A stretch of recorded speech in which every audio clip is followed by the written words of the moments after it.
Angel, you're a free woman. Who else is getting out?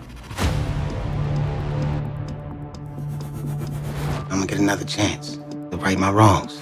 If the two of them are out, it's not a matter of if Dutch contacts them, but when. I got a plan to take these streets back. And it's gonna take a whole lot of blood to see that through. Roll is the biggest dealer in North. He's a killer. Well, I like a challenge. You started a three-front war, and you're playing all three fronts against the middle. You and Dutch was running around here acting like big shit, treating me and my team like little shit. It's my turn, and I ain't giving it up. What's to stop me from blowing your whole ass head off? I got 12 watches for bust downs, I should plane. I got 20 watches off plain Jane, and I bulletproof my range. I got 20 bust down watches.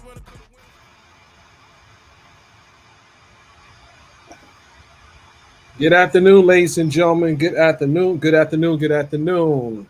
Glad you can join us today. Today we have another special show, and we're going to be joined by none other than attorney Thelma Anderson. And the topic today is Puffy forced to settle lawsuit.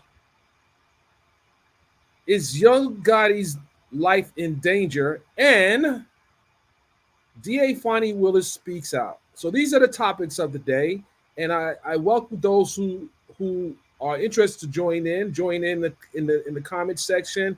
Make sure when you enter into the room, make sure you hit that like and subscribe button, because we're about to get into some things.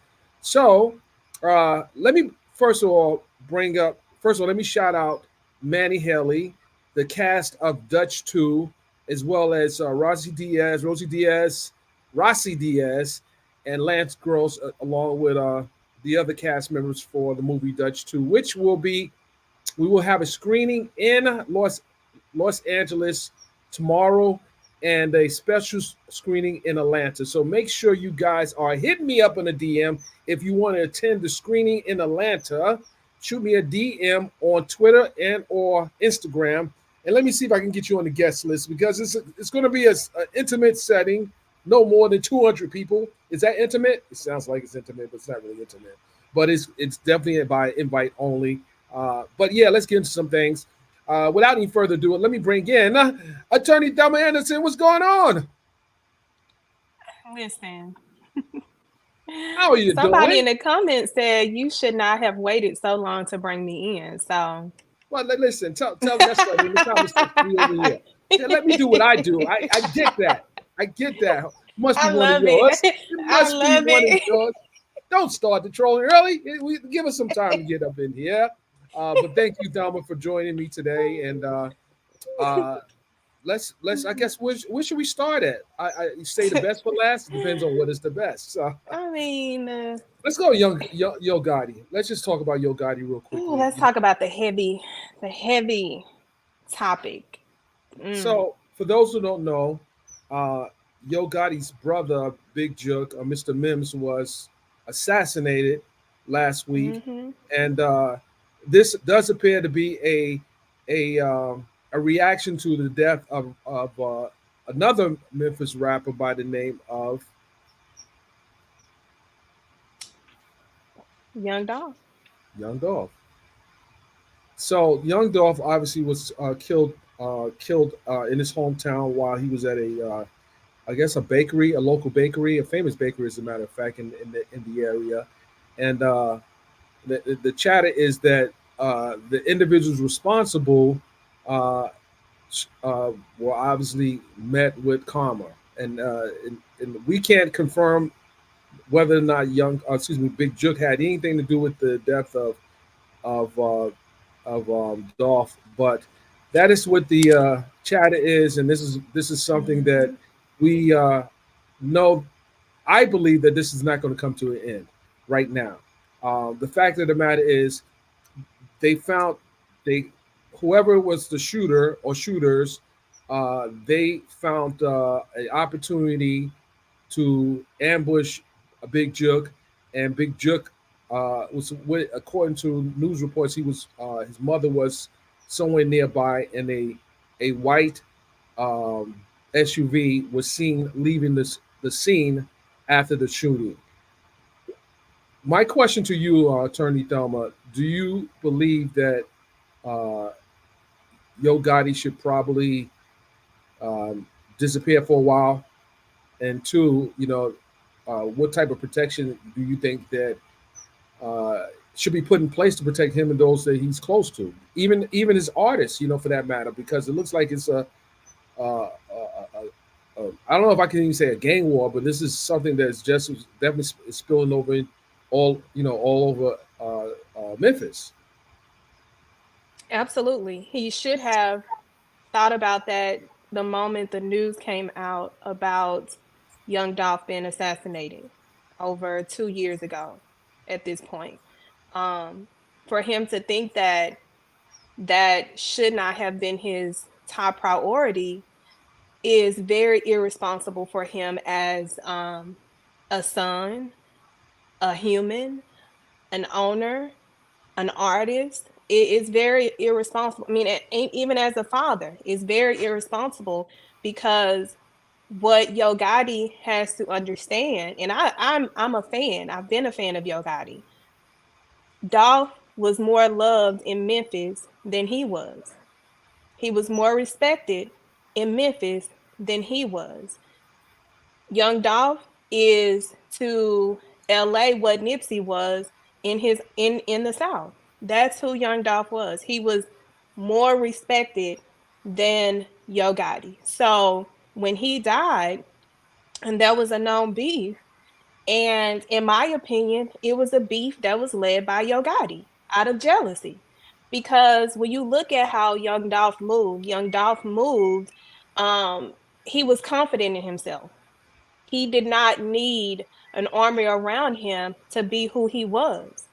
And because when a person has that aura about themselves and they just naturally got it, the people around them that want to have what they have are going to try to do everything in their power to either get close to them or get above them. And that's what we saw with the moves that Yo Gotti was making. And they didn't start out as enemies.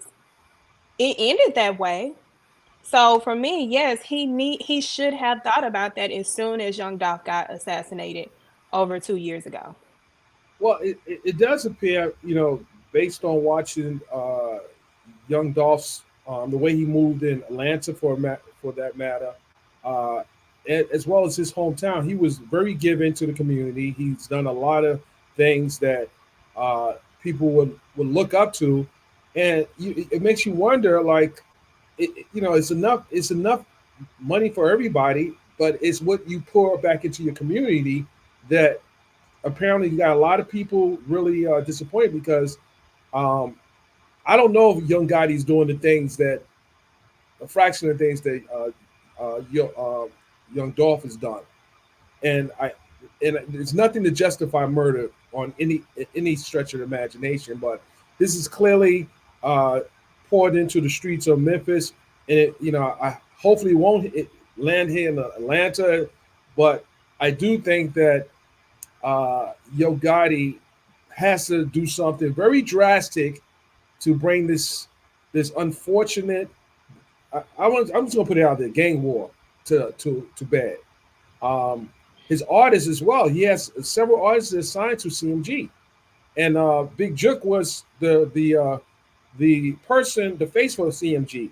So what does that say to the label? Is there do you think this is probably the time that your guys should just sell the label? Maybe sell it to Jay-Z or somebody that can maybe take it in a different direction. I don't think it's that drastic. I do think as a CEO, he's made some very careless mistakes in how he moved.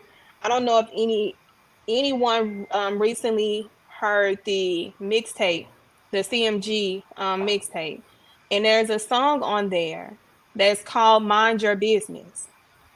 And Yo Gotti goes into how the people, the politics of Memphis wanted him to get in and step in and say something to basically cool down the streets, the drama, what was going on in Memphis.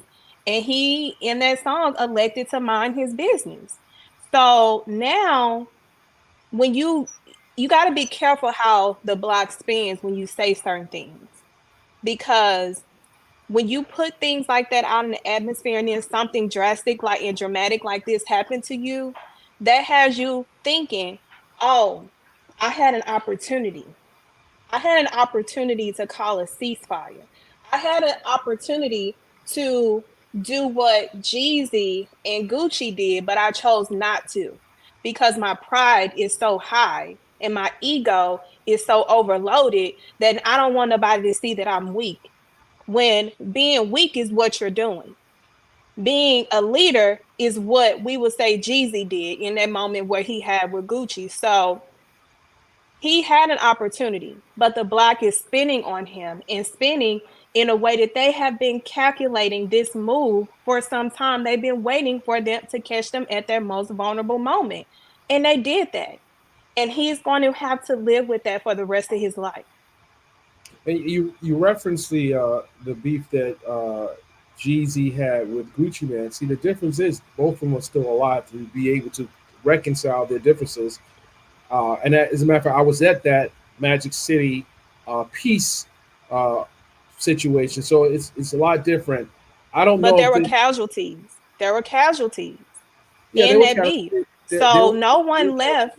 No one left. Everybody didn't leave that situation alive. So we got to think about that. And they thought about that and they know that. So just because the main players didn't die didn't mean that other individuals didn't suffer a loss at the hands of an unnecessary beef. Yeah, well, I think at this point it's beyond that. People are being prosecuted for Young Dolph's death. Um, obviously there is chatter that it's not over. You've heard it as well as I've heard it. One of the things about the internet, people tend to snitch on themselves.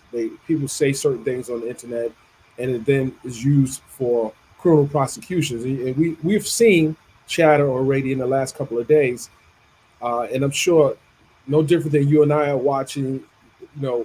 What's happening online. Those that are charged with investigating crimes are probably watching it as well. Um, where this leads, I don't know. And I also tweeted out the other day. I said protect Angela Simmons. Uh, I say that because you know they were seen at a Grizzlies game, um, and they're seen around a lot. And usually, when people are trying to get to the enemy, they're going to get to the people closest to the enemy at first. Um, what precautions do you think? Do you think your guy should just separate from Angela Simmons at this point? Well, you think that would be the most appropriate thing to do right now? Um, I don't think that's going to happen. I Well, don't. well, I didn't say it was going to happen. I'm I just don't asking think. you. I mean, if I don't think it's going to happen, I don't think he should do what the public wants him to do, because that's just. I mean, you Well, want it's not even somebody public. to, It's for her. It's for her safety, her child. but you're asking for my opinion. That means that I'm a part of the public, and you want to get my take on it. So Mhm. therefore, I'm giving you what I anticipate they're not going to do it, and I don't think they should. You can't move just because something like this happened. You cannot dictate how your life is going to pan out just because of a tragic situation happened. Live your life. You only have one life to live. So why am I going to, or why should she deny herself somebody that she loves? Now she understands the dangers of dating someone like that. She's seeing it right now play out in her face as she's dating this individual. So it's going to be her call. But I don't think she should uproot how she feel because of something like this happened. You should be very much aware of the type of person that you're dating and know that this is what comes with it. And if you're okay with it, then you okay with it. Keep it moving. Well, I'm going to humbly disagree with you, and I'll preface that with, uh, people go through relationships all the time, and it's just not about her anymore. It's about her family, all the people that is close to her can be at risk at some point. So this is my opinion, like you had yours. I think even as a father, I would definitely speak uh, speak to my daughter, say, "Hey, listen, this is not a good look," and I'll give them I'll read them the riot act. I'll read them the riot act, and it's it's the way I feel that she should probably move under these circumstances, because this is real. This is not, you're not in like this hologram romance type of movie. This is real. These people are, the streets don't love anybody. You know, the streets don't love anybody, and I think that she, even with Angela's situation, she lost her baby's father through a tragedy. And this is just, I don't know. It's just not the energy that I feel that should be around it at this time. That's just my opinion. What is Um, she? Is she Michelle Obama or something? no, she's a human Because being. Had Obama had threats on top of threats. And We're they not were talking. real. They were into. Well, I'm saying, if you're telling a woman who's dealing with somebody and knows what comes with the territory, Obama was a black man, the first black president. He had international threats on his life. So is that to say that Michelle Obama, knowing that he had international threats and threats in America, that she should have left her man Well, because of the security issues that come with it? That's a double well, standard. That's President why I'm Obama saying that had. you can't Oh, don't say it's a difference. A it's a threat is a difference. threat. It's a threat is a threat, Well, regardless of what the matter is. Street threats, international threats. I think a terrorist can get to you faster than a street dude because they just got more tools and resources. So we're not gonna sit up here and act like one is the difference. It's the same. You cannot tell a woman that is in love with a man when something tragic happened. She wasn't with him when the situation when Young Dolph happened. She's with him now when the situation with his brother happened. So you cannot tell a woman that, oh, I'm afraid for your safety. You need to leave this man. No, let well, her do what she gonna do. since you mentioned Michelle Obama and President Obama, I'm going to say that President Obama not only has the Secret Service, he has the resource. Let me. I let you finish. He has the I can't. resources. My facial expressions are my facial expressions. That don't mean I'm about to say anything. It sure look like it. So he has the resources of the Secret Service, the FBI, the military. He has the security measures in place for a president is far, and his family is far different than a rapper with don't have the presidential resources that Obama has, and resources not just money but the tools. The they have the Patriot Act where they can wiretap things. See, ladies and gentlemen, you see what she's doing. I but your point, I get it, but then I don't, because they're two different people. She doesn't have to be the first lady of the United States. She does deserve to have the protection of the man, and the man's job is to protect his woman. And if protecting his woman would be for him to separate from her, then so be it. It's selfish if you think that you can protect her when these people. You can protect your brother. Couldn't protect his brother. Unfortunately, He he couldn't couldn't. protect his brother. Decided to go somewhere without security. That's his mistake. That's why I said they waited until they were their most vulnerable. Going to one of their closest uncle's funeral, you went there without the protection. You felt that you were safe enough in your neighborhood, the same neighborhood that does not like you. You showed up like that, knowing all of the beefs and all of the blacks that was ready to spin on you at any moment. He put himself in that situation. So, Unfortunately, it was a funeral. He put himself in that situation and he left himself exposed. These people have been planning for this for months.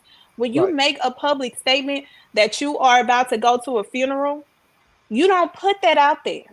You let your family members put out whatever funeral arrangements.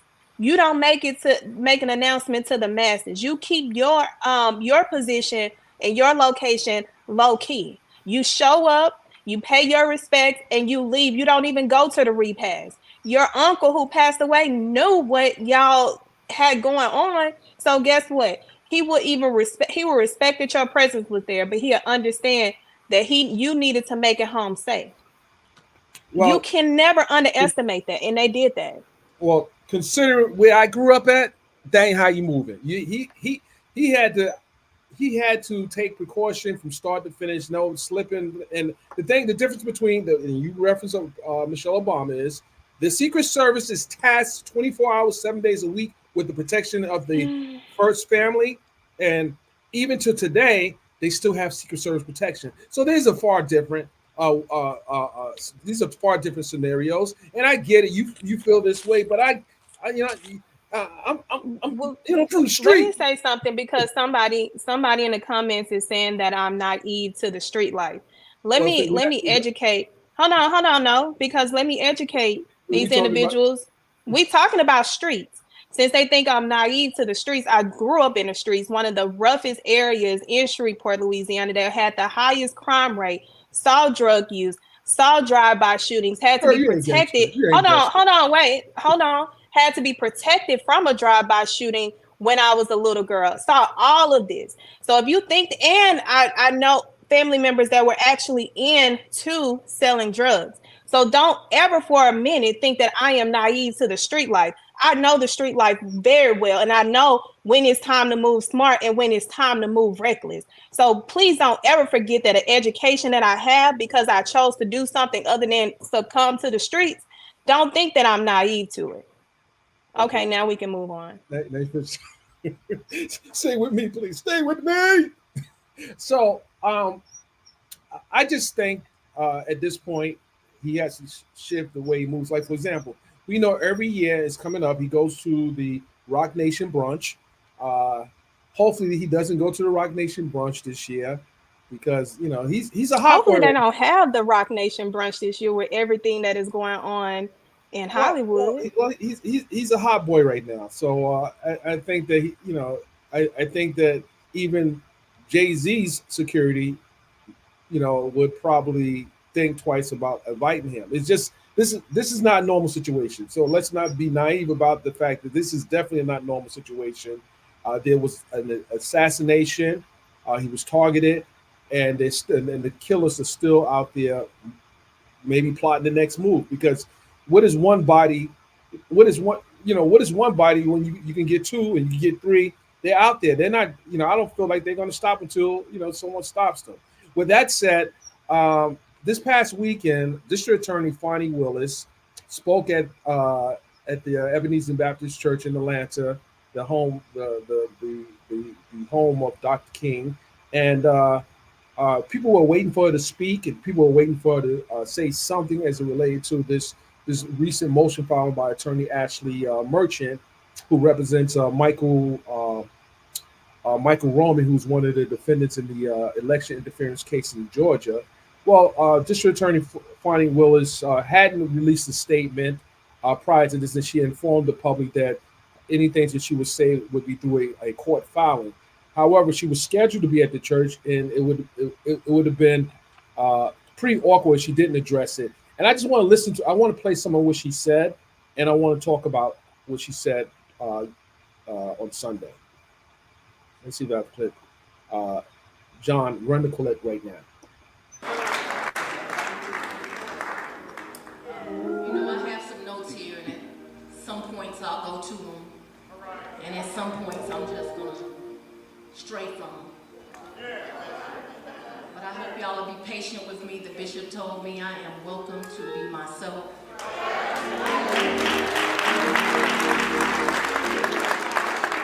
In this very historic house of God.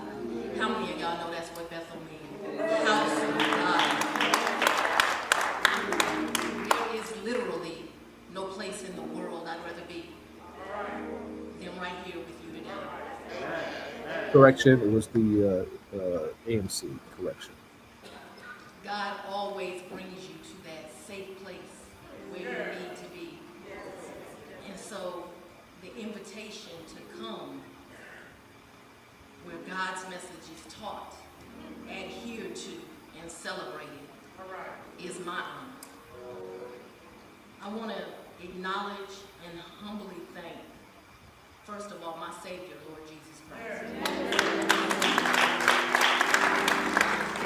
but also his humble servants, Bishop Jackson, Supervisor Christy Davis Jackson, Esquire, Presiding Elder Hudson, Reverend Dr. John Foster, Sister Mary Ann Foster, and Chairperson Carla Morrison, who didn't hear what they said about her, told me the invite was still good. I hope for y'all this week I don't look like what I've been through.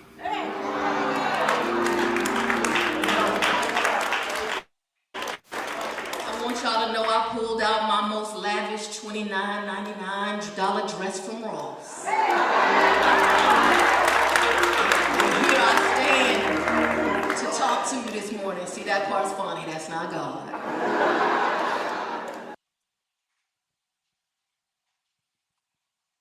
Thelma, so why did you think she mentioned the price of a dress?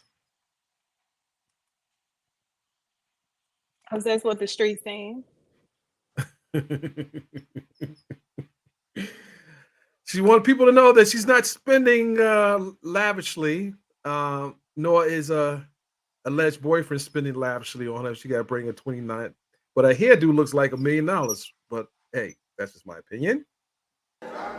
Now I must warn you, if you are looking today, this morning, to hear from a perfect person, well, he was crucified and he died for your sins. But today what he has brought you is his very flawed, hard-headed, and imperfect servant. And so I pray for him to please use me this morning. Some people are in this place to hear the word of God.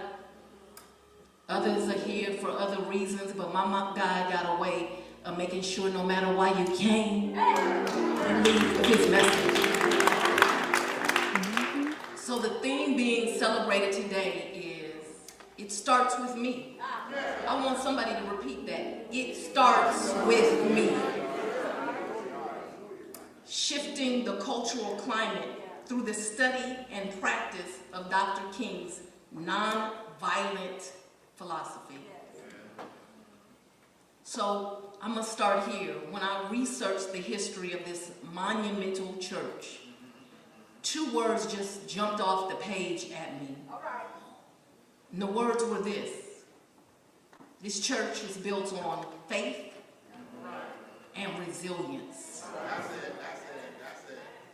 The hard-headed, flawed, imperfect servant before you is built and is being constantly chiseled on faith and resilience. I smiled when I read the description. I knew God was telling me, I'm sending you where you need to be. I was invited here to give you a message, but yet my God does what he always does. He brought a message to me. He knew this child needed reminding. So I want to talk to you today about what it's required to be a soldier in this warfare, and that's what it is. Warfare to shift the cultural climate. I must reveal to you a secret, though. Oh, wait for it, they want to know. The journey is ugly. The journey is painful. The journey is full of pitfalls. But if you are one of his children, you must answer the purpose. You must answer the call. Y'all don't hear me. You must answer the mandate. The question becomes, are you qualified? And it really comes down to this: how much are you personally willing to sacrifice for the greater good and his purpose? How much? I want you to really sit and think about that question. How much are you willing to sacrifice for God's purpose? See, I must confess to you, as a little girl, I really did not think that Dr. Martin Luther King's dream would still be just a work in progress. I thought by 2024, as a 52-year-old woman, that certainly us humans would have gotten it together. That the cultural shift would have already taken place. I thought by now, well, we would all just be getting along. Boy, was I wrong.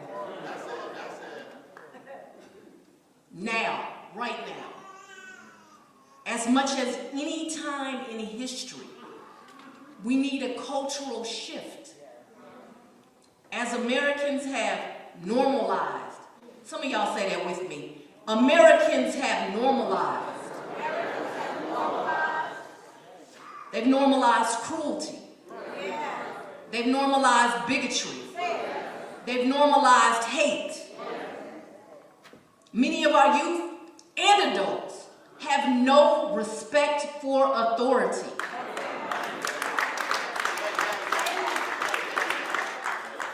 See, they criticize me for who my earthly father is and my heavenly one. Let me tell you about this earthly daddy of mine. See, my father is one of the few Americans living who was actually able to meet and spend time with Dr. Martin Luther King. And he's an older man now. Don't tell him I said it, y'all. And he's told me often, you see how now you look around and on every corner they have Dr. Martin Luther King's picture. And anywhere you go, they are celebrating Dr. King. He said, well, that's not how it was when he was here. Oh, we gonna tell the truth this morning. He tells me, you see, when Dr. King was here, I've seen him very hurt. My father's revealed to me he's seen him in moments where Dr. King was saddened. That's it. He was saddened because people were cruel to him, unsupportive. Even some people he thought were naturally in his camp. He told me that there were those that were jealous. And he really took a lot of abuse. He says Dr. King was a great man. A prophet, he calls him. He said he was filled with good and kindness, and the only thing he wanted to do was make the world a more equitable. Be nice, Sergeant King. Be nice. He said Dr. King was not a perfect man, but he was a great man, willing to answer God's call. You all, this week at one point, because they told me I could be honest with y'all, I became so in need of my source, I stopped. And to tap in, I penned a letter to my Heavenly Father. I desperately needed to tap in to that one source. That's it. See, God knows my heart, my joys, my pains, my sins, my flaws. I am one of his hard-headed children, so he must get me together often. I'm telling the truth this morning. But see, in my life, I have experienced things that have taught me Jesus is the only source I can only rely on every time and all the time. I wondered if it was okay with you to share this letter I wrote this week to my God. But you are warned, it ain't the prettiest journey. And me and my God, we talk like regular folk. Dear Father in heaven, 4 years ago, you sent a godly woman to see me. She was different from me in so many ways. She was married to a wonderful man in law enforcement while I was out here real single, y'all.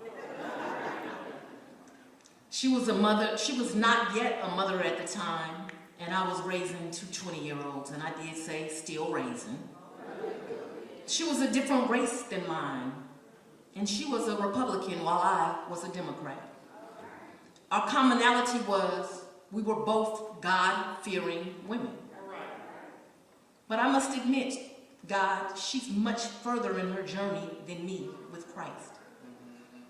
She explained to me, God, that you had spoken to her and told her to seek me out, and so she did. She said you had seen my heart, and you, Father, knew how I loved this county and my community. She provided me with the Bible and encouraged me to commit to reading it often. She said you revealed to her that if I had promised to work hard, follow you, root out corruption at every level, you would give me the position of leadership I sought. I had no idea what her words meant. But in this beautiful lady, I saw Christ. So I knew I was just going to obey. I don't think either of us at the time had an idea what I would inherit or gain as I became the DA. Lord, even right now,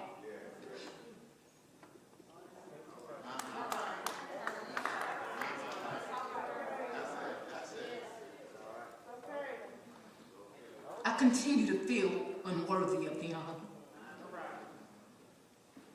A divorced single mom who doesn't belong to the right social groups, doesn't necessarily come from the right family, doesn't have the right pedigree. The assignment was just too high for lowly me. All I brought to the table, God, is my mind, my heart, my work ethic, my undying love for people and the community. Lord, you know my history. I'm still carrying childhood hurts. I struggled the entire time I raised my children. You remember when he left, and it was just me and these two little girls figuring out how to get it done? God did not seem to care about my laundry list of shortcomings. He was not interested in my fear. So I obeyed. To be honored as the first DA, and who was a woman. Y'all hear me on that. Not a woman of color, just a woman.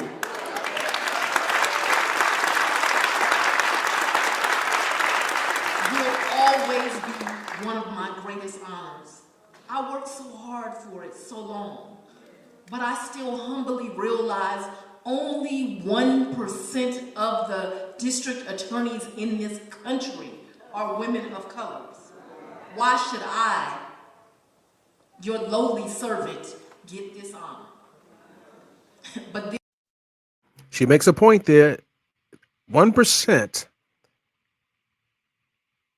of the DAs in this country are women. Just think about that for a second. When this job began. Wait a minute, God. You forgot to tell me there was more than 50,000 cases not closed. She talks about the 50,000 cases are not closed, and someone asked the question, will we watch the whole thing? There are many people who have not heard her speech in its entirety. So what we're doing is analyzing, listening, and understanding the messaging that she is trying to convey. So if you have to go take a bathroom break, now is the time to make real the promise of democracy. But what we're doing today, ladies and gentlemen, is giving Madam DA the opportunity to be heard on this platform, because all we have seen on social media is just clips. So we want to look at her speech in its totality, and then we can make give our opinions. With that said, yes, we're gonna play the whole thing in its damn entirety. Thelma, thank you for popping back up in here, but we want to finish listening to this because she points out some very important things. She says there's only 1% of the DAs in the country that are women. Do you have an issue with that, Attorney Thelma? And if so, Or if not, or do you have opinion one way or the other? Why is it only 1% of women in this country DAs? Because the more black women that come in to a DA office, there's going to be a lot of cleaning that happens, which means that criminal justice reform really will take place, and that's what they're afraid of. That's why. Okay. All right. All right. And this is from an attorney, a woman attorney at that, and who happens to be Actual black. former prosecutor as Right. well, 5.5 years that did the work and freed the people. And freed. Well, you freed the people. Or you prosecuted the people. Which one did you do? You freed them or prosecuted them? Which one? I freed the people who were wrongfully accused, overcharged, and deserved a second chance. Second, third, fourth, fifth, or sixth chance. Oh, okay. All right. That's it. Shout out to the attorney.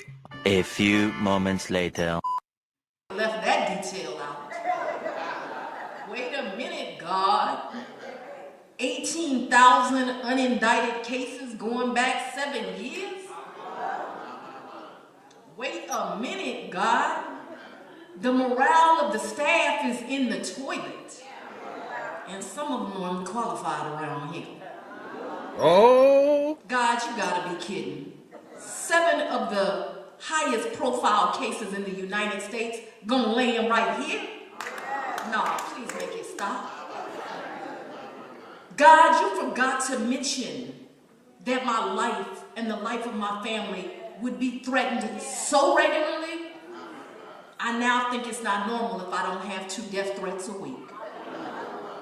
God, you did not tell me that people would call me the N-word more than they call me Fani. You did not tell me as a woman of color, it would not matter what I did. My motive, my talent, my ability, and my character would be constantly attacked.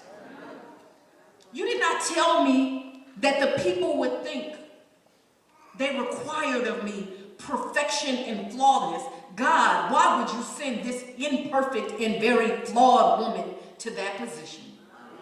God, you did not tell me my home would be swept multiple times for bombs. Or that most days and nights that I would spend them in isolation because that was the safest place to be. You forgot to mention, Lord, that I would have to abandon my home. You forgot to mention the loneliness of this position, and you certainly didn't tell me about this stress. God, I trust you. God, I thank you. God, I love you. I thank you for every tap that makes me stronger. See, I sit here with a peace that surpasses.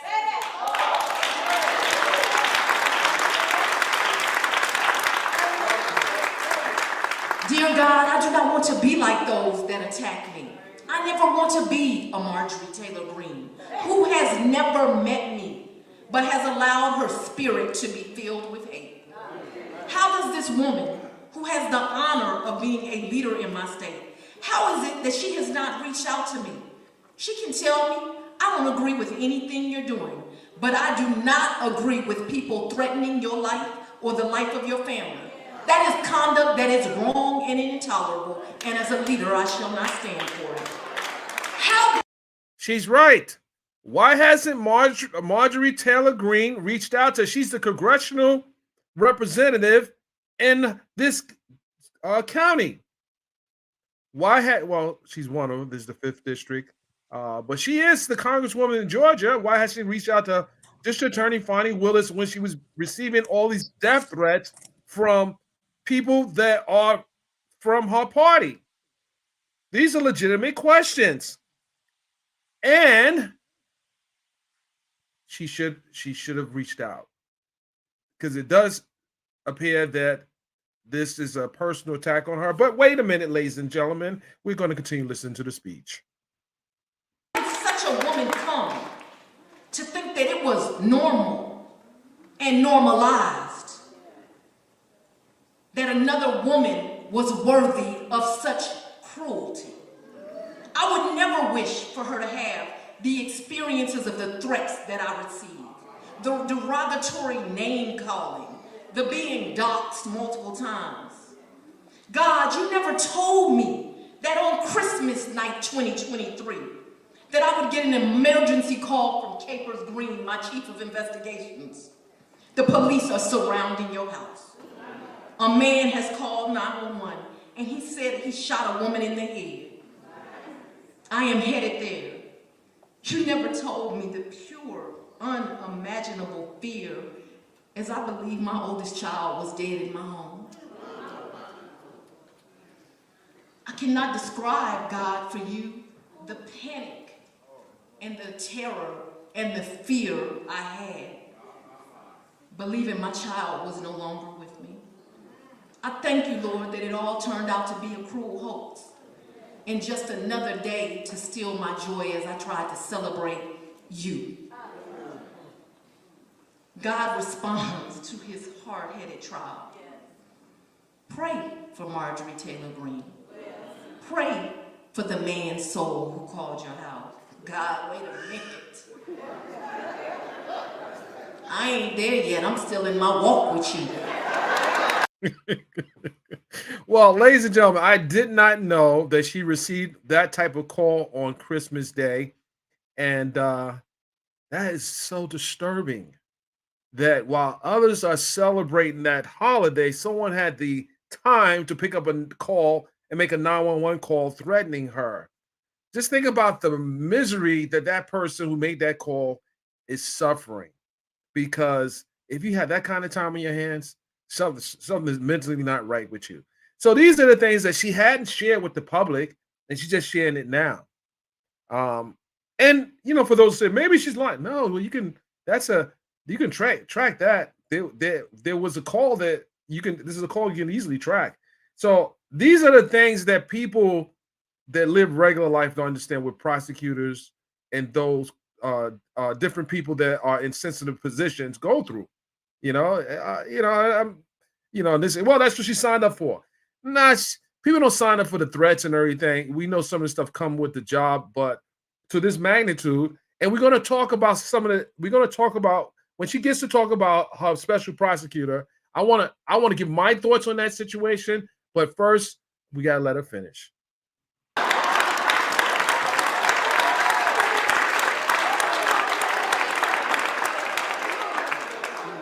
I'm just being honest. This is me and my Lord talking. God, I don't really want to do that. I ain't feeling it. God, do as I said, child. I am using her to grow you. Sergeant King says, where's the proof? Now, don't you think that all the reporters that are in the Atlanta area can easily pull the 911 tape? That's easy. She's not just going to say, you guys, what you got to realize is when she says things like this, all this can be vetted. It's easy to be vetted. She's not just saying this and I can't make a call and retrieve the 911 call. I'm sorry. Go ahead, Counselor. Also, she can be disbarred for making such frivolous claims if they are, because that's something that you have to maintain and uphold, not only as a district attorney, but as a lawyer who has a professional license within the state. So anyone that's thinking that she's lying, shame on you, because not only are there ways to track it, she has a moral and ethical code that she must adhere to, or she will be subjected to a grievance or even subjected to being disbarred from her license.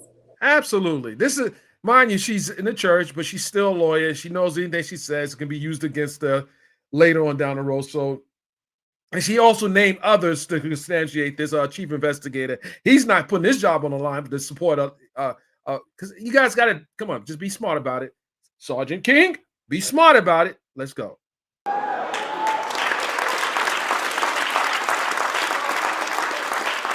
Pray for her. I am using all of these experiences to fortify you. Flawed, hard-headed, imperfect me. Pray for her? Yes. But dear God, are you listening? Why does Commissioner Thorne and so many others question my decision in a special counsel? Lord, your flawed, hard-headed, and imperfect child, I'm a little confused. I appointed 3 special counsel, as is my right to do, paid them all the same hourly rate. They only attacked one. I hired one white woman, a good personal friend and great lawyer. A superstar, I tell you.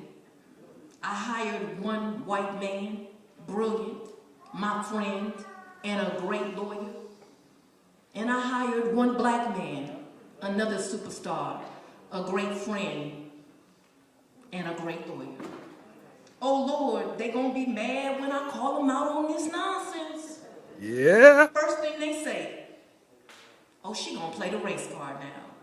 But no, God, isn't it them who's playing the race card when they only question one? Isn't it them playing the race card when they constantly think, I need someone from some other jurisdiction in some other state to tell me how to do a job I've been doing almost 30 years? Yeah. God, why don't they look at themselves and just be honest? I mean, can't they keep it 100 with themselves? Why are they so surprised that a diverse team that I assembled, your child, can accomplish extraordinary things? God, wasn't it them that attacked this lawyer of impeccable credentials? The black man I chose has been a judge more than 10 years, run a private practice more than 20, represented businesses in civil litigation. I ain't done, y'all. Served as a prosecutor, a criminal defense lawyer, special assistant attorney general, won Chief Justice Robert Benham Award from the State Bar of Georgia. You know, they ain't just giving this to black men. Can we talk about the accolades that Special Prosecutor Nathan Wade has? And, you know, I saw a lot of the reporting that kind of glossed over his credentials, but she's bringing it full circle. And, you know, like his resume that most have known didn't consist of, you know, for example, 10 years as a judge, a prosecutor, this prestigious award that he received. So, and the other part to this is she paid all of them $250 an hour. Why is there an issue with what she paid them in light of the fact that they, each of them, well, in this case, he was a private practitioner and he probably can't take too many cases being a special prosecutor on this particular case. What's your thoughts about that, counselor? So what's the question? The question is, do you see it as irregular for her to be paying him $250 in light of the fact that he was in private practice and he has to devote a lot of his time to prosecuting this case? Is that an unreasonable amount of money, or is he being overpaid or underpaid? $250 is what first year lawyers get out the gate in their billables. Let's be very clear. 5 individuals are able to charge in the upwards of over $500 once they meet the 5-year threshold in their legal career.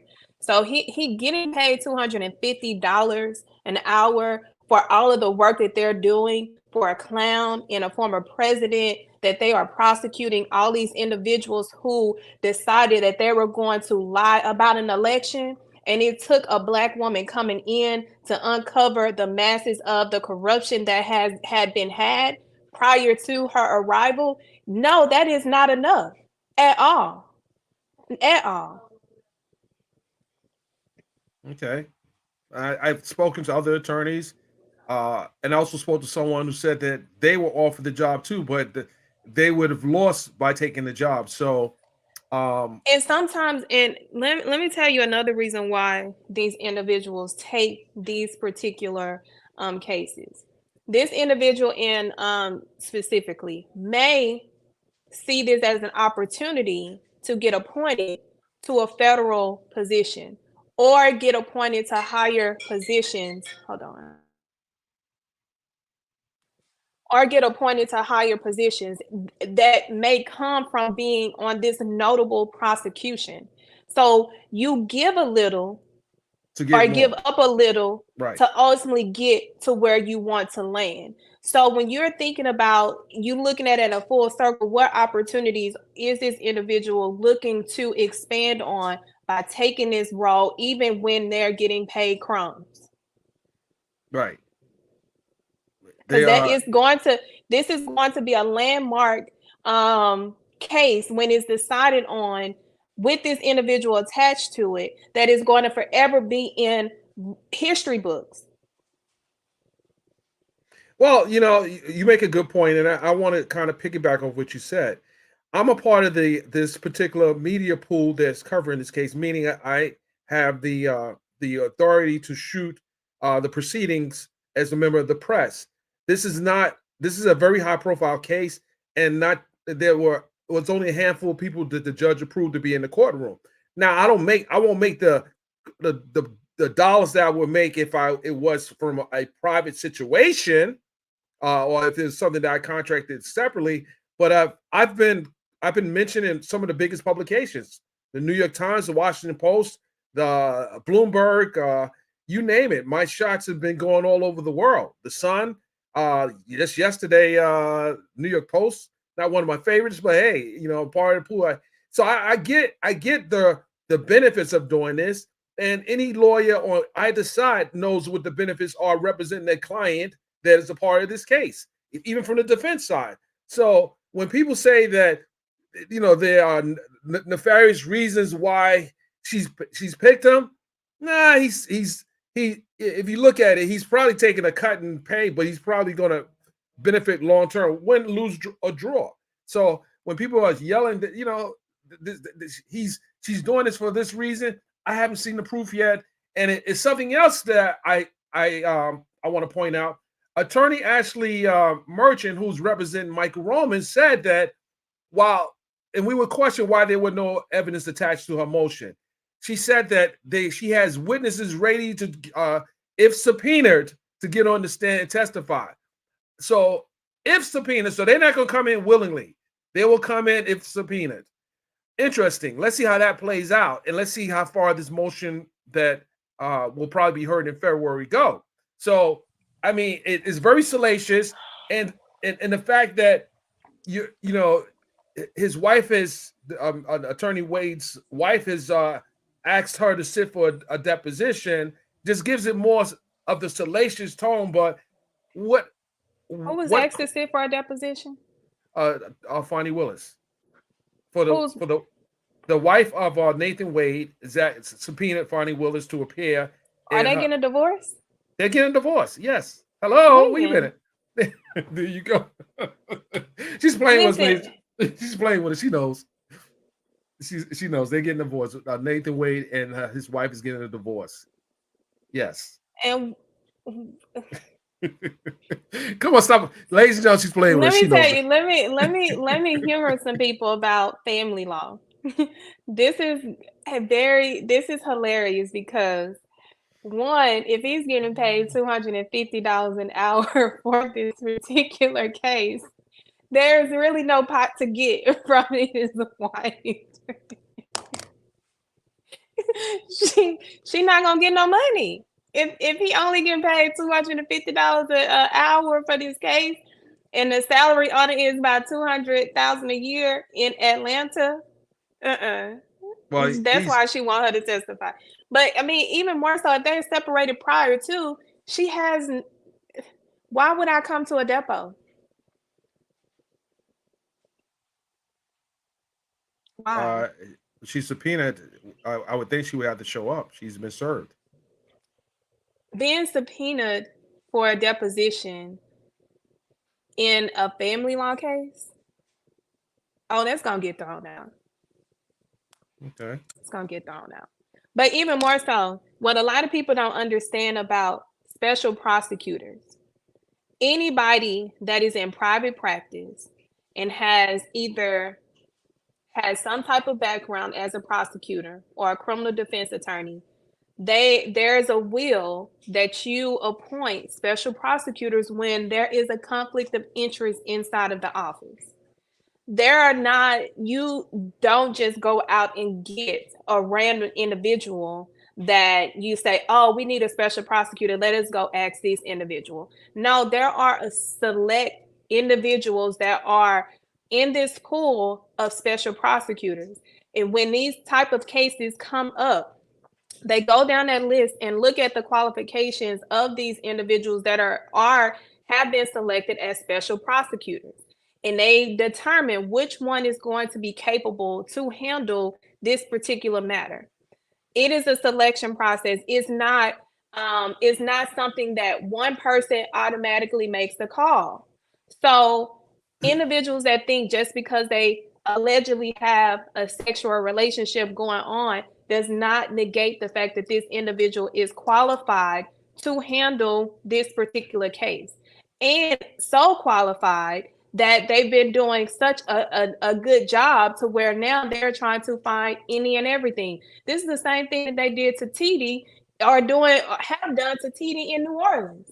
When they saw the power that this woman was having, they went and surveilled her in order to find some type of dirt on her.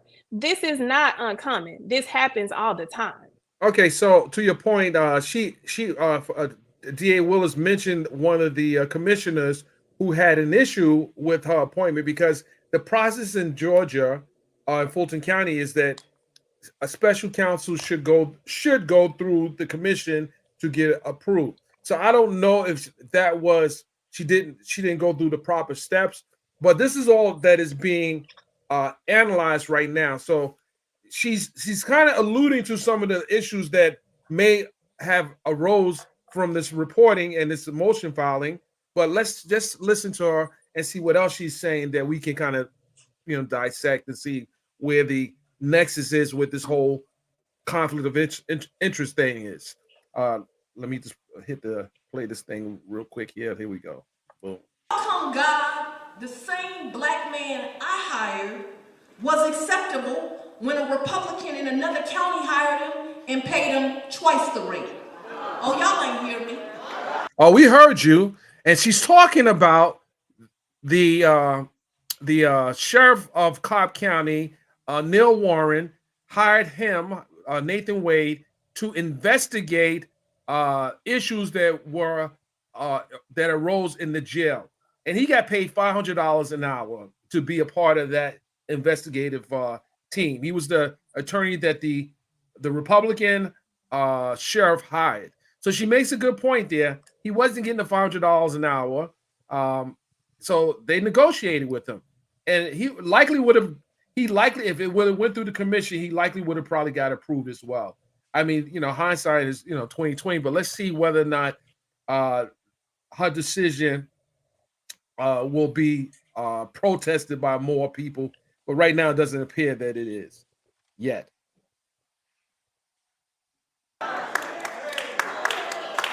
In another county, the elected official has the authority to pay him twice the rate. Why is the white male Republican's judgment good enough, but the black female Democrats not? Well,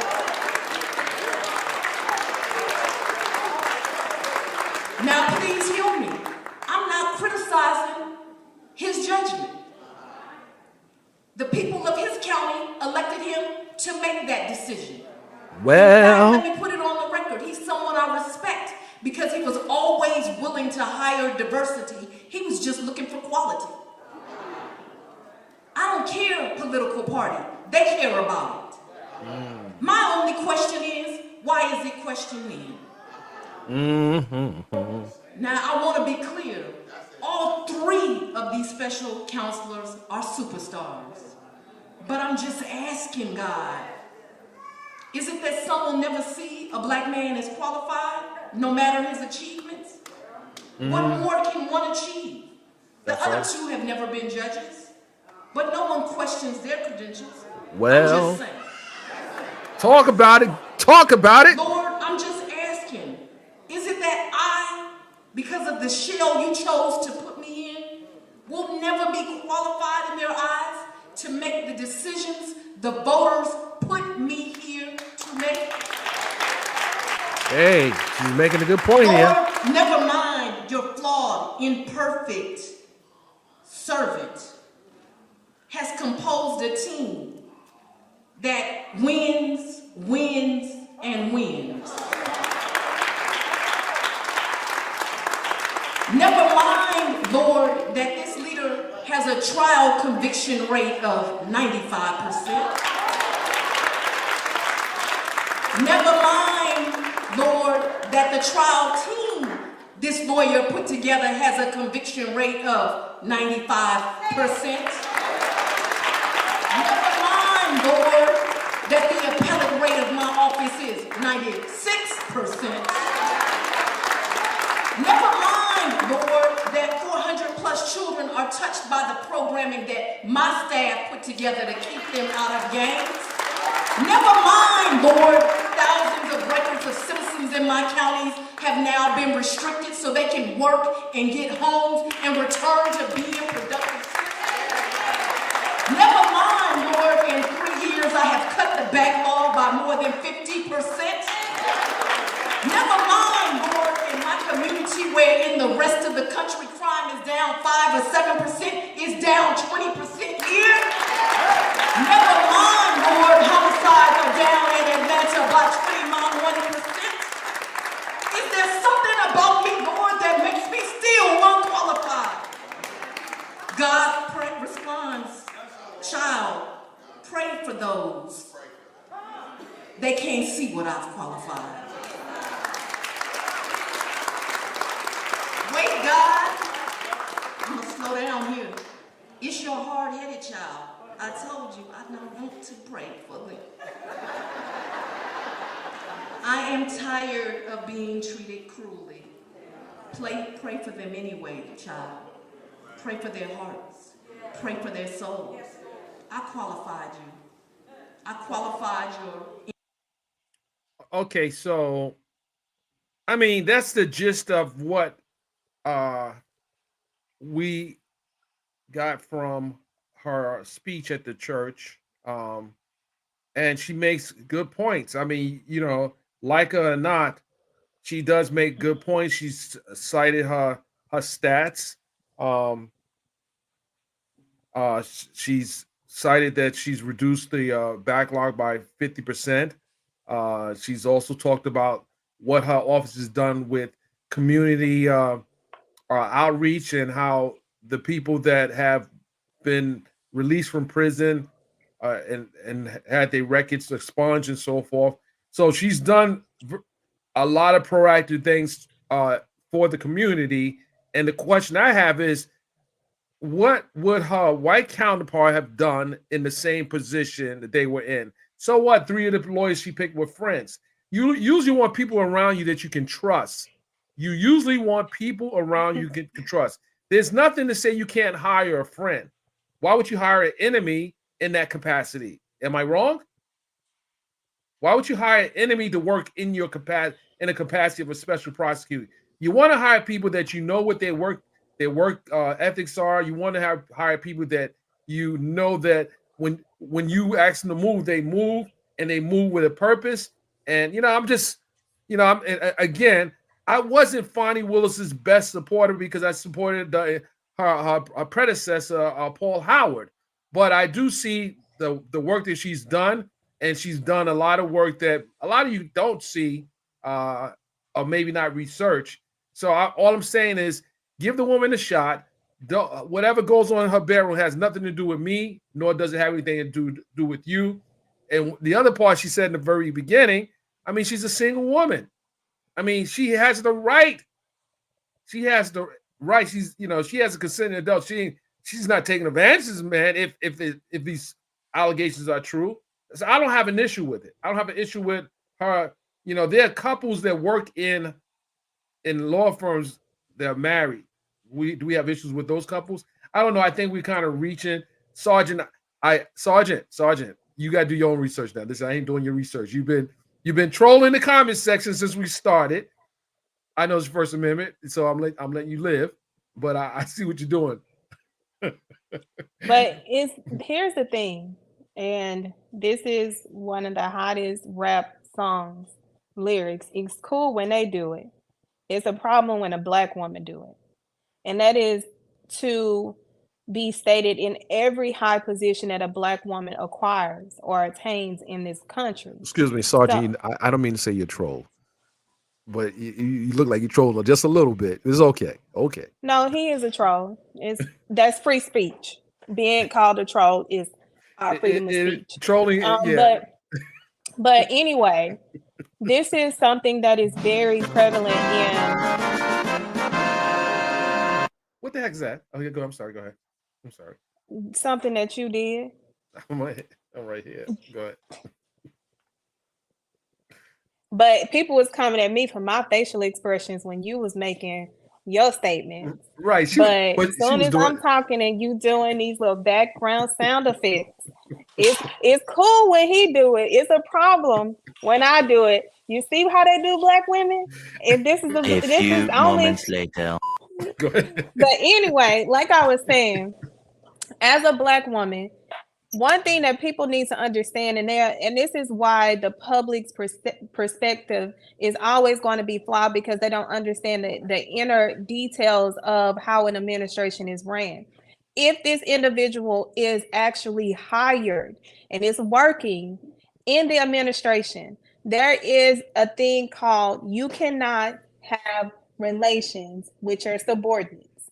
If you are the elected official and you have individuals that are in your administration and the ones that are prosecuting your cases, there you cannot have relations with those individuals. This individual is not an employee. He's a contracted worker. Hey. So there's a difference. Ding. And he has a private firm. If he was an actual employee, he would be getting a W-2, not a 1099. Okay? So therefore, that's why I'm saying they are reaching. They're reaching for anything that is going to take the focus off of them actually kicking their behind like they have been doing. So what they're going to do, they're going to try to keep you in and out of court to distract you, to make you focus on something different than what the goal is at hand. Because truth be told, he ultimately, when it was all said and done, this was going to be another strike against the Trump administration. So therefore, how are you going to stop the bleeding? Go out there and create your own open wounds from other individuals and keep pouring salt until it actually exposes a wound that you're trying to expose. They're not doing something. They don't have any new tricks. This is the oldest trick in the book. So that's the reason why it's catching so much traction, because one, it's a black woman. Black women are the ones that catches the news titles, like in the subtitles. Everybody wants to report on a black woman who they think is doing something wrong when they're actually doing something right. This is the same thing that happened to the black district attorney that I worked under in Dallas. She's a Republican. You think that people was not going to have an issue with her just because she was a Republican and a black? No. And she came in and did the exact same thing that Fani did. Cut the backlog. The morale of the office went from 0 to 100. There was no turnover. Nobody wanted to leave. Everybody wanted to continue to work. There was equalized criminal justice system. Everybody was being treated fairly. Everybody came to work and did their job and understood their assignment. That's when you put a black woman in office. That's what they're afraid of, is the power that black women actually possess when they get into these hierarchy positions and they come in and make change, and not make change for the worse, but make change for the better. And when people are skeptical about a black woman, they come in and it's like, oh, she's actually not so bad as we thought. Oh, we get to have work-life balance now. Oh, the backlog is gone. Oh, we're getting raises. Oh, they're fighting for. That is the result of what black women actually bring. That's why I keep saying over and over and over, if you want a problem fixed, get a black woman. If you want this world to change, get a black woman. If you want and some bring a black man on your bring a black man on your team. Don't interrupt me. You got your time to come in and add your little ad libs. When you want to add your little ad libs, I'm talking for the black woman. You see how y'all do? You see how y'all do? You see, yeah. We'll do it like this. We'll do it like Listen, and you know what? And guess what? She brought the black woman along and gave him a salary. How many black men doing that for black women? Oh, wait, hold on now. We ain't gonna have you doing that now. Because she put a bag. She put several bags in his pockets. What a bag there for us. So you know. Wait, hold on. She knew she needed the black man there. She needed the black man there to support her goal to get a conviction. She didn't just go in there with. Wait a minute, she needs that black. It ain't nothing wrong with us putting y'all in position to win. we the first ones that see y'all value, and we add to y'all value, and we try to pour into your value. Absolutely, it ain't nothing wrong with that. Yes, you do. Yes, you do. yes, you do. My mama said she can't use my comb. I can't bring her home. Okay, so moving right along. We're gonna table the Fani Willis, Nathan Wade, Marjorie Taylor Greene, Donald Trump, Michael Roman scenario saga right now. But we're coming back. With that said, ladies and gentlemen, Puff Daddy, P. Diddy, Sean Puffy Combs has settled his lawsuit against the company he partnered with, Diego. And I said Diddy was forced to settle. Why do I say that? Well, it appears that he's, this lawsuit that he had settled with early on with Cassie might have triggered a few companies and brands to or giving them ammunition to pull out the situation. Do you think, Thelma, that because Diddy had he has these ongoing lawsuits, that it would have been a wise decision to go to trial with Diego now, based on all the allegations that has been made against Diddy and how jurors will look at this case between the two? Listen, absolutely. Without a shadow of a doubt, Diddy, and like I've been saying, in everything that I report on about him, and every sponsor, every deal that has gone to smithereens, he did this to himself. He actually had a valuable case against them. There was documented proof, and the records and the data was there to prove it beyond me, more likely than not, that there was a breach in their agreement of how they treated him opposed to how they treated non-African American individuals that are within their portfolio. However, all right, Sergeant, we'll see you later. I know what you came for. We're going to pick up on Fani again before we leave, but yes. You might want to stay around. Go ahead. But when this happened, when Diddy decided that he was going to, what I like to call, hold his nuts, the only nuts that he had left in that settlement agreement, when they tried to do this behind closed doors, what he didn't think about was the consequences to everything else that he had going on. And this was one. This was the biggest lawsuit that he had filed last year, and was going to ultimately put him in a position to make him a force to be reckoned with within the alcohol industry, because he was making such, in my opinion, was a smart move. If the numbers are not adding up and can't nobody put it on the table, you make them put it in a court. And that's exactly what he should have done, and he did. However, he didn't think about the overall consequences for everything that else he had going on, which if he would have, he would have settled, and we would have never known about this, and this lawsuit would have never went in the favor of those individuals.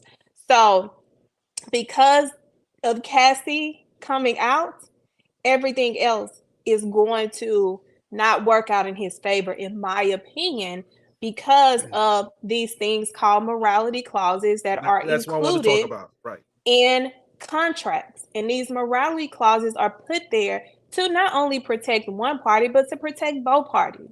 Because in a sense, if I'm entering into an agreement with you, and I know that I am a mega brand and I can put your brand into a different atmosphere, and you go out and you do something, Let's say that you say something racist against African Americans. Oh, we cutting ties quickly.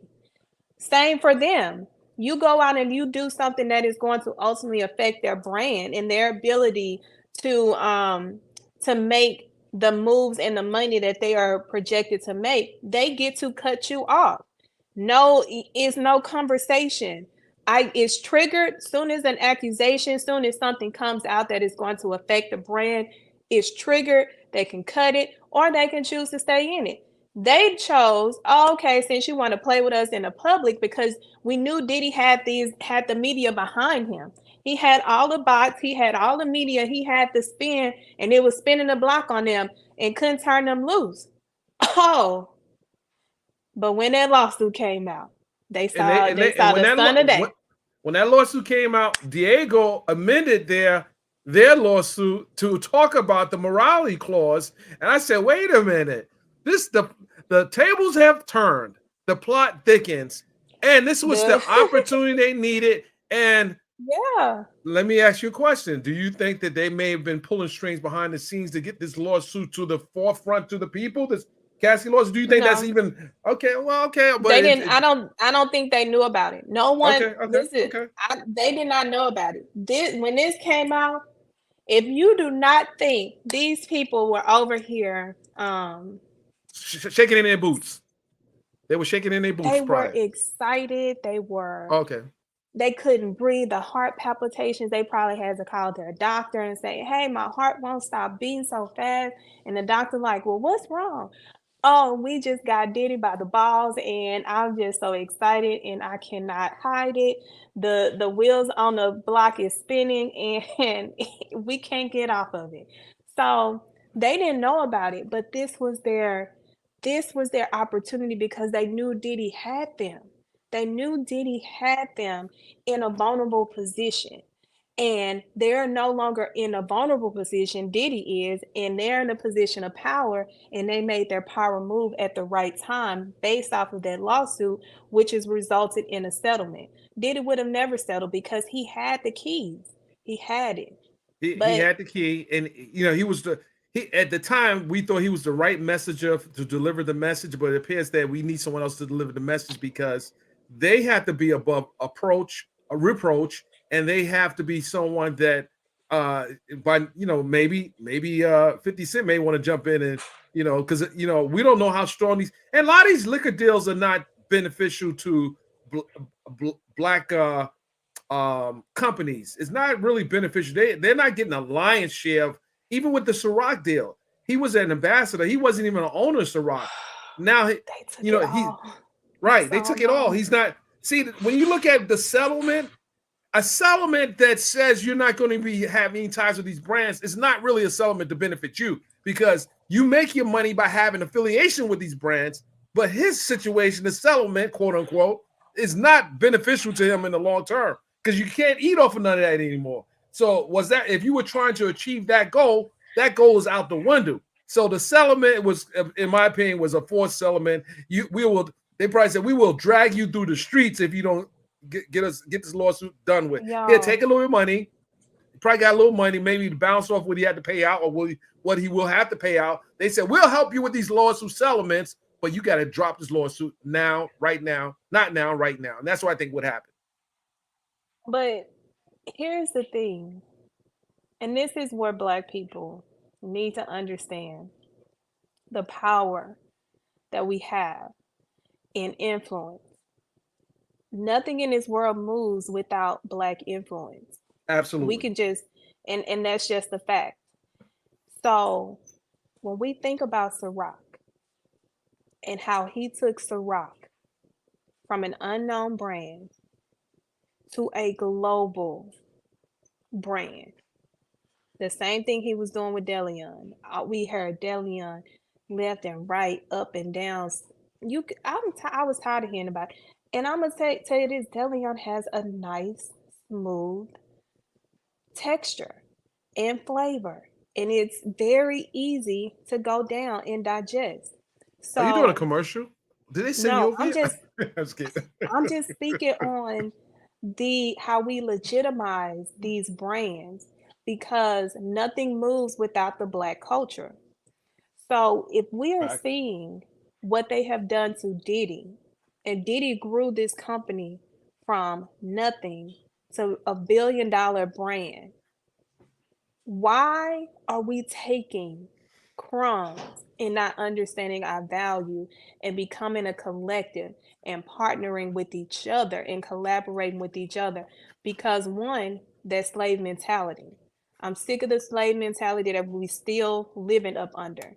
The ones that we got to compete in Mhm. order to compare to our brothers and our sisters, and that is not the case.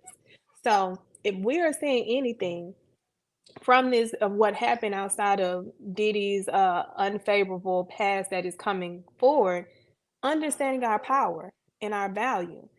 That is the mantra of what Diddy did. Took his brand, put it on other people's brand, and lit a fire up under it. That's what we need to be paying attention to, not the mess that he started, but let's talk about the business side and how effective and efficient it is for the Black culture to mimic that, regardless of what he was doing behind the closed doors. Let's talk about that. Let's do that, because that's the reason why they settled, because they knew he was about to take them to the bank. So let me ask you a question: Who can be the next face of of their own brand that we can get behind and sell? Who would that be? Because 50 I don't. Cent. Is it all his? Does he have? All, yes, all. And let It's me all tell his. you, Okay. this is why I told when this whole situation came out with Diddy, I told people, I said, 50 Cent is about to take that number 2 spot behind Jay-Z. We're talking about hip hop moguls. He's about to take that number 2 spot because what he's done, one, of course, he has the music game, which is a part of entertainment. He Right. has TV sewn up in Right. the market that he's in. He is in the liquor industry. He's in real estate. So when I'm looking at a person that is going to come in and to be able to capitalize off of the downfall of Diddy, is 50 Cent. This man, when Charlemagne said he's diabolical in the way that he is, because he thinks so far in advance and people don't understand the moves that he's making. And I'll tell you one move right now. The reason why I said that he's moving in, he's moved into the number 2 spot. He just acquired a studio in my hometown of Shreveport called Millennial Studios. When you think about Tyler Perry Studios, this man has acquired a vacant studio that has been vacant for 10 plus years. One that used to be actively used within the industry, within the entertainment, Hollywood, all of the big wigs will come here and use it. He's leasing it for $2,400 a year. For him to go in, acquire it, make it his 2,400 a own. year. Yeah, it's a tax incentive. So Okay. that he can take over the taxes and he can take over the renovations that are going to be involved, that are, each year there things are going to have to be updated. So how long does he But have to invest in leasehold improvements for the building? well, I don't know. I don't know that Okay. part. But I Okay. know that the building has been kept up to the point of where he could acquire it and go in and make changes and get the ball rolling. Mhm. So with him acquiring that, that's the entertainment side. Now he's looking at the economic development within this area. So it's going to bring jobs. He's going to be able to use this studio not only for his use, but to lease it out to other people in the industry. What is that going to do? Grow the economy within this city. So when I'm looking at the moves that he's making, this man is making moves that people don't really has not registered, but they because they're behind in the way that they're thinking. But he has already mapped out a 10-year plan for what he's doing in this small city by acquiring one of the gems within the industry that nobody else came to acquire. But that's the New York style thinking that a lot of people don't pay attention to. These people, the men from New York, they think beyond what Shout out men to my from the South. city. Shout out to my city. I'm just saying, like, I don't care who, like, when I sit and I talk to anybody from New York, especially a man, the way that they think is far beyond where men from the South think. and then they go out and execute. One thing is to come up with a plan, but when you execute it and you put people in position to win, and that's the type of person 50 Cent has become. He's putting people in position to win because he know he's going to win ultimately by putting the right people in position. So when we're talking about who's up next, it's definitely 50 Cent. And I saw his blueprint early on.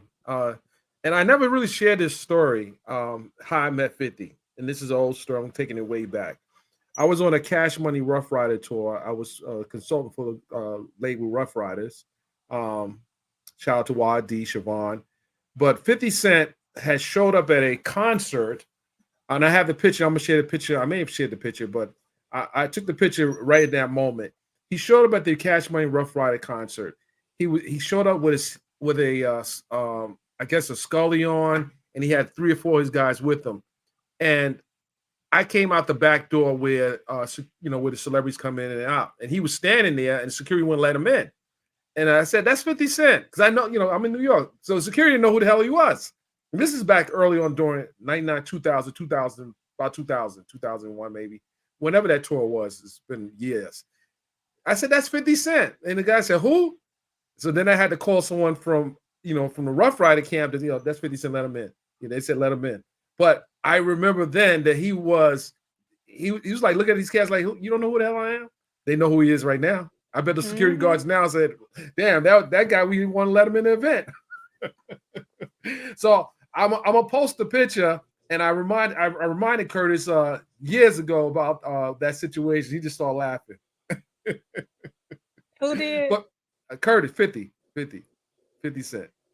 Oh, listen, like, people mark my words, and I rarely do I miss when reporting on someone that I've really been studying his moves. Like, this man is a genius, and there's no way to slice it.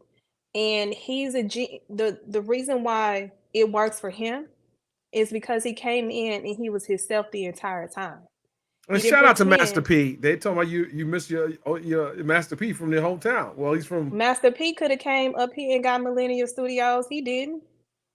That's because somebody from New York who came in and executed, had a plan, had the conversations, executed.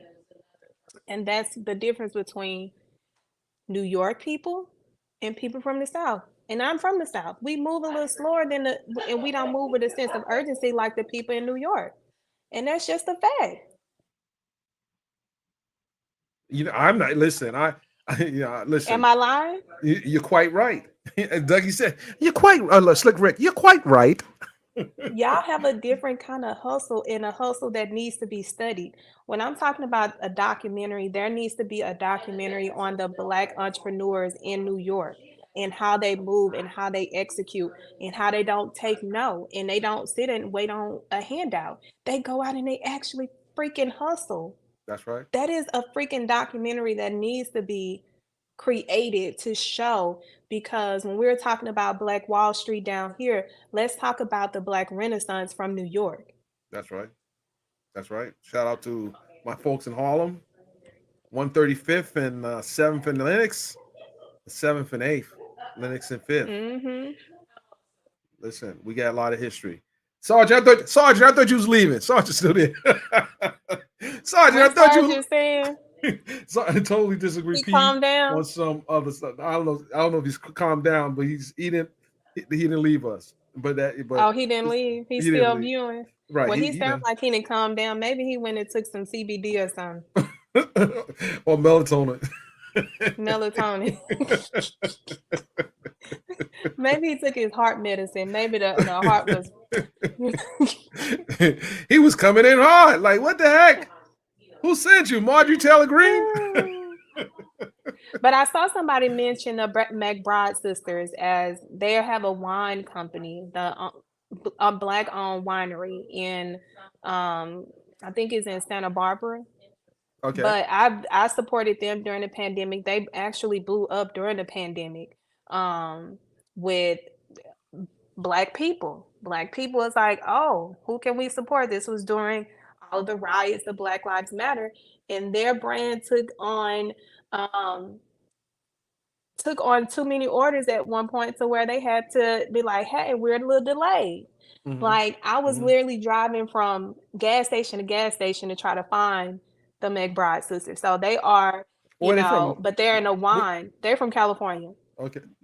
Okay. But they're a family winery. I'm actually going to be planning a trip with some of my girlfriends to go to their winery and support, their winery because they have great wine. So, but when we're talking about alcohol companies, there are a lot of black owned alcohol companies that we can literally get behind, but it takes that celebrity influence to get behind it and believe in it and know that with their influence, we can, reach the masses, but it's these big wigs that are coming in with these big checks. And, you know, we don't care about the long term. We care about the right now sometimes. Well, hold on. Time out. Time out. Time out. Sergeant, are you a man or a woman? Because I say sergeant, are you a female or are you a man? I don't know because I don't. You don't got your avatar doesn't say one way or the other. What are you, female or man? I don't know. Don't judge me now. I sergeant because I know you could be a captain and a female. So I don't know. Just identify yourself. Identify yourself. Um. So yeah, hopefully we can get them to be a sponsor for our show. Reach out. Listen. Because at the end of the day, we have to support our brands. We make things cool, and I don't care if man or woman. I didn't even know about the brand until you just mentioned it, and I don't know where their distribution is. I don't know if their distribution is just on the West Coast, but again, we can definitely support brands that are people that look like us. So I have no issue with that. It's somebody in the comments that is upset that I mentioned New York is a faster pace than people in the South. Listen, Mr. Ice Cream Man, yes, Master P did his thing. Birdman followed the No Limit standard, but let's not get it twisted. When you talk to Master P, ask him where he get his influence from. Mm. Ask him. Hmm.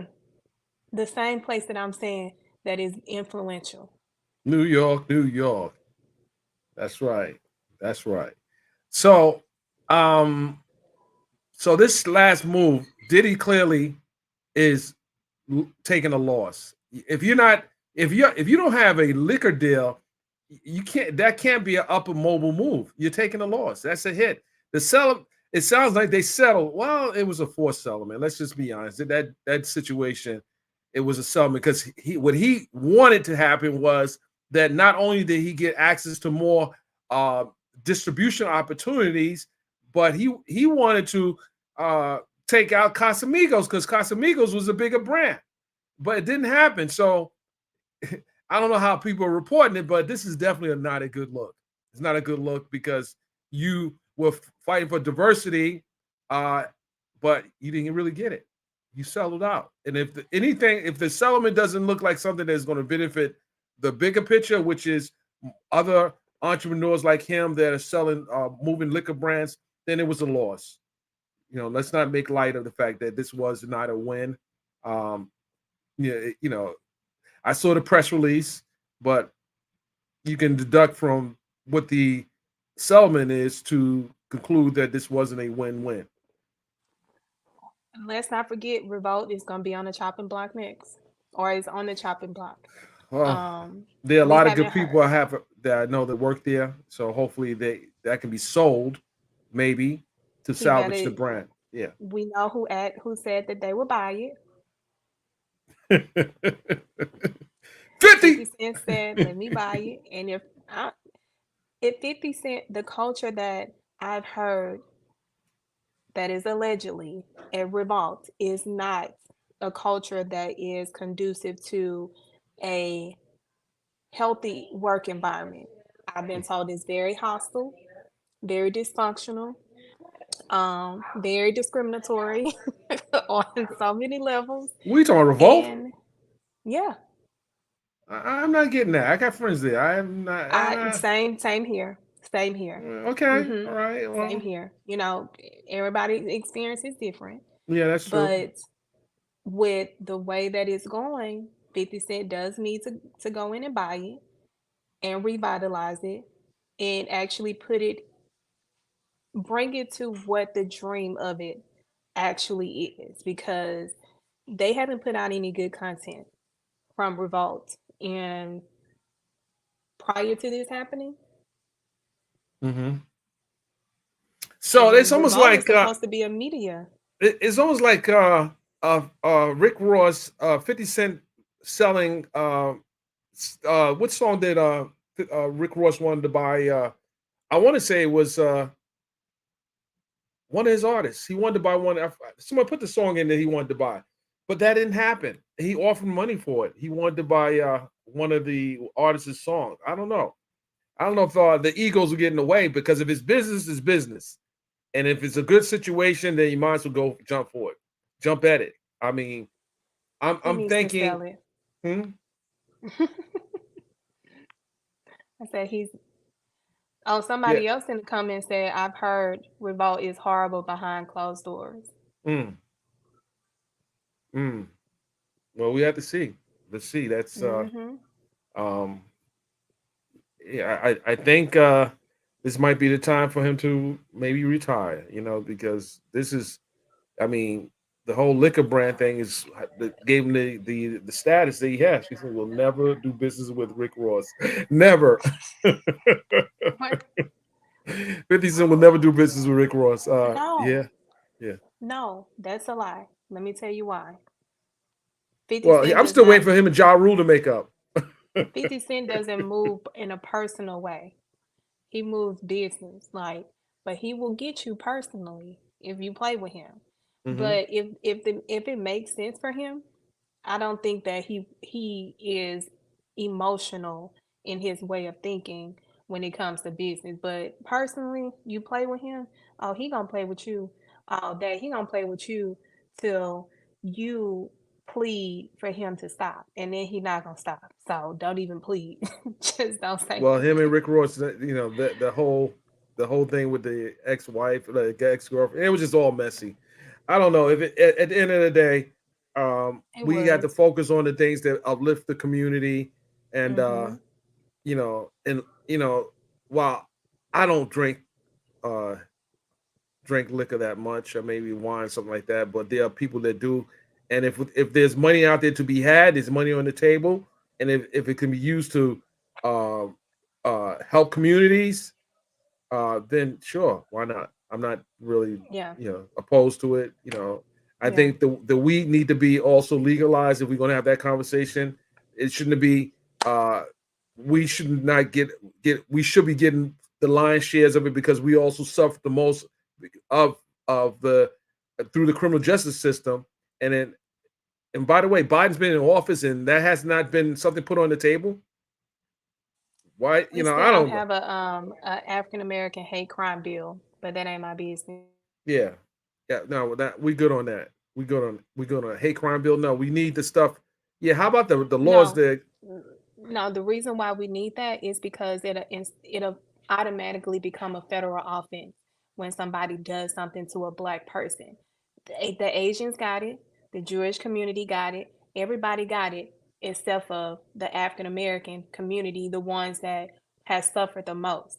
So the fact that you got into office off of the black people and you still have not made that a federal offense for African why Americans, can't we have that both? is We can have both. what you mean. We can have a What you federal mean? hate crime bill, and we can have legalizing of marijuana. We can have them both. I'm not disagreeing. Right. I'm just saying when you said that what they have not done, they Hmm. still ain't did that, and we Right. still dying by the So, masses, and that means that more officers will be prosecuted for it. yeah. So yeah, that's a conversation we need to have. And Kamala Harris came to Georgia, and she talked the talk, but what are the deliverables that we are getting for this vote? Like, what are the deliverables? And we got to wait till another election to ask. No, no, no, no, no. You make it known now. Forget the wait for the election. This is something that can be done uh, by the president. this is something that he can do before he gets out of office? Because if he doesn't do things like this now, you ain't gonna have a second chance. You fool me once, shame on you. Fool me twice, shame on me. You know. I'm having a hard Someone said time. Biden will get it done. Second, you probably believe in Santa Claus too, don't you? I'm having a hard. It's gonna take a miracle for me to really wrap my head around Biden in this election this year. It's going to take a miracle. So I'm not saying that I'm not there yet, but it's going to take a miracle because this man has done nothing for my base. I'm not worried about everybody else. I'm worried about my base because my base is the one that elected him and the base that showed up and made sure that he became president for the first time since he lost the last time he tried to run for president. But that's not my business. So my focus is my base and what he has not done and has not shown up for on any day of the week. I don't care about your press conferences when we are wrongfully killed or murdered by officers.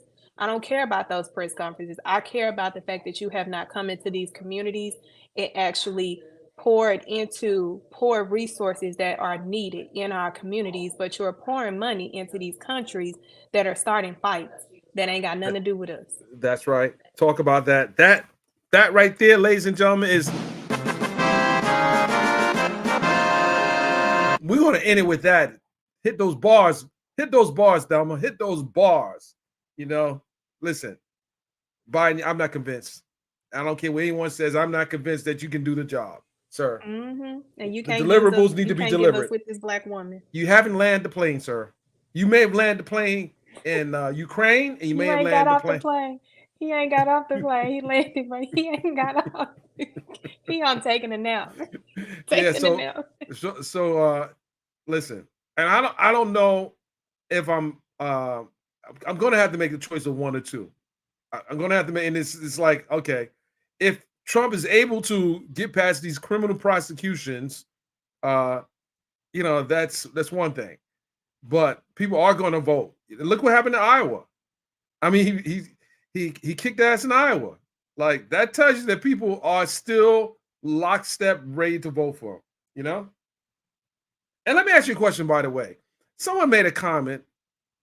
Was it Trump? Maybe Trump said the Africans are coming in the country illegally. How do Africans get in the country illegally? How they get? And the Chinese, how they get? They're not going through Mexico. What? Well, who said this? People say, yeah, he did that. How are the Africans coming in the country illegally? How are the Chinese coming in the country illegally? They're not going through Mexico. So how are they doing it? Trump said that. Let me do a shameless plug. What they need to go in, if anybody ever goes to Montgomery, Alabama, please go and visit the Legacy Museum. You will find out how we got here. Okay. That was a shameless plug. So the Legacy Museum, it was created by Brian Stevenson. If anybody seen Mercy with Michael B. Jordan, that movie is a depiction of Brian Stevenson, the GOAT at wrongful convictions being overturned. I call him Mr. Supreme Court. He is a black man that literally put the justice system on his back and has been on his back for his entire legal career. And he created the Legacy Museum that depicts our history from when we were first sold, how we got here, how many people was lost at sea and in the ocean in order for us to come over here and be slaves. And just, how we moved from slavery into mass incarceration is the new form of slavery. So it's a very important piece of our history that everyone should literally go in that museum and have some time with, because you're not gonna walk out with a dry eye. I promise you. And where's that museum exactly at? In Montgomery. Okay. 2 hours from you. 2 hours from me? You sure? Yeah. 2 hours. 2 hours. Okay. They take that ride. Take that I'll ride. take that ride if you go to the Museum of Television and Radio in New York City. I'm now shameless plug. The Museum of Television and Radio in I New would York love City. to. You know, I'm all about history. I'm all about learning and evolving. So let's do You it. know, how we started is how we end. Ladies and gentlemen, thank you for joining us.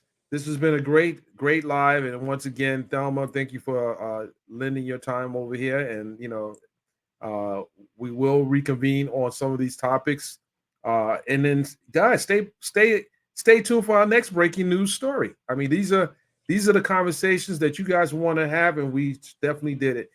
Do we have any questions do we want to read before I take it out? Do we have any questions we want to All right, ladies and gentlemen, before you leave, make sure you turn that notification bell on. Make sure you hit the like, subscribe. Make sure you do it. Just do it. It doesn't cost you much to do that. Let's get the engagement up. This is a great live, and I want you guys to also be on the lookout for the movie Dutch 2 that is hitting the BET Plus on Thursday. But we have 2 screenings taking place. One in Los Angeles tomorrow, and another one, and we'll have another one in Atlanta. With that said, hit me on my DM, and maybe you can get put on the VIP list. Everybody, we out. Peace. I can confirm Bernard James is dead.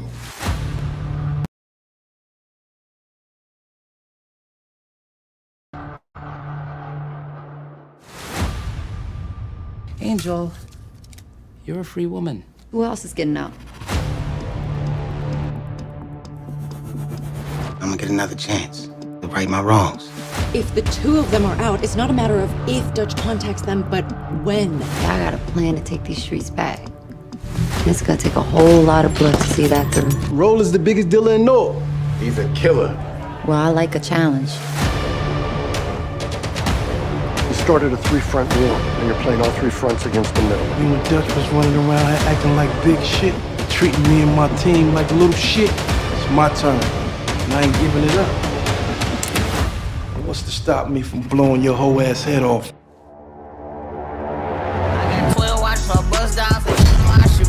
I got 20 watches off plain Jane and I bulletproof my range. I got 20. You seen too much when you see your mama cry. Every tear that fell caught a homicide. And it ain't too many angels in the place that I'm from. But they'll put a halo on anybody, Lord. Not too many I can say that got me, Lord. Even when I go astray, I'm still your son. Even on the cloudy See, I came from the bottom where niggas don't make it out it. Why I seen niggas fall like cold leaves in the autumn. When you gotta go to prison before you see a shahada. Seen Route 64 with bows in the Armada. Always been one step away my whole life. Been some long nights, just roll the dice. I'm betting on myself just to reach these heights. Is generational wealth. Success from hands that was dealt. And freedom from mental health. Just another notch on the belt, cause I came from it. I'm talking dirty trap with 100 packs, I was made from it. I'm talking streets that kill you dead, go get a trade or something. Seen a lot of lives lost to this game for nothing. Mama said I'm from the gang, but you ain't claiming nothing. Go to school, go read a book, go play the game or something. But shit, your focus start to change when your stomach touching. I guess it is what it is. We can't go back to them days we was kids, so let me live it. You seen too much when you see your mama cry. Every tear that fell caught a homicide. And it ain't too many angels in the place that I'm from. They'll put a halo on anybody, Lord. Not too many I can say that got me, Lord. Even when I go astray, I'm still your son. Drowning in this liquor, this one's gone. Blinded by distraction, knowing action is what's gone. Knowing temptation to only lead you to desperation. Knowing that your pride will tell you lies when you can't face it. I'm changing my ways now, cause I can't let my past harm me. My dream board, a Ouija board, I swear this shit talking to me. This year, divine focus, they still seeing 2020. They want me by a rope, but they ain't know that this shit was bungee.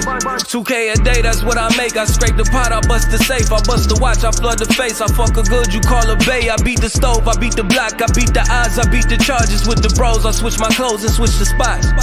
Niggas playing both sides when it's time to slide. Gotta play your role when it's time to go. Life changed from a homicide when them niggas come. Shit you never know. Lord have mercy on my soul. When I meet my demons, praise with a rifle and a scope. You see too much when you see your mama cry. Every tear that fell caught a homicide. And it ain't too many angels in the place that I'm from. They'll put a halo on anybody, Lord. Not too many I can say that got me, Lord. Even when I go astray, I'm still your son. Even on a cloudy day, that's time.